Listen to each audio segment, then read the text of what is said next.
Hello friends, welcome all of you on Rohit tech study channel. So dear friends, आज हम इस video में जानेंगे कि हम नेट से सी प्रोग्राम का सोर्स कोड कैसे कॉपी करें और उसको टर्बो सी में कैसे रन करें। तो आइए चलिए देखते हैं। तो उसके लिए सबसे पहले आपके लैपटॉप या पीसी में एक नोटपैड++ नाम की एक एप्लीकेशन होनी चाहिए और फिर हम अपने सोर्स कोड को नेट से कॉपी करके नोटपैड में पेस्ट कर सकते हैं।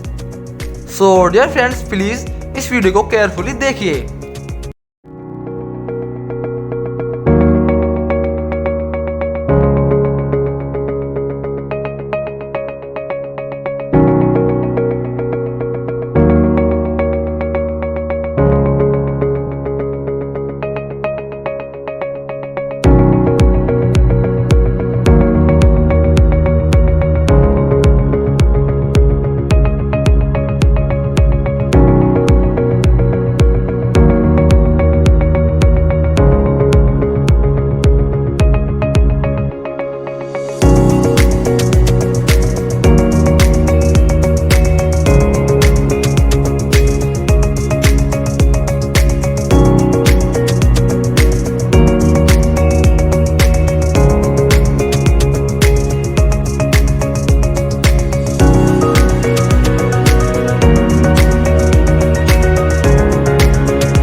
सो डियर फ्रेंड्स, अब हम जानेंगे कि हम अपने एक फ्रेंड से मांगा हुआ एक सी प्रोग्राम या फिर नेट से डाउनलोड किया हुआ एक सी प्रोग्राम अपने लैपटॉप या पीसी में कैसे रन करेंगे।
दोस्तों please like this video and यदि आपने अभी तक हमारे यूट्यूब चैनल को सब्सक्राइब नहीं किया है तो प्लीज सब्सक्राइब कर दीजिए और साथ ही दिए गए नोटिफिकेशन बेल आइकन को भी ऑन कर दीजिए जिससे नेक्स्ट वीडियो की अपडेट्स आप तक पहुंचते रहे।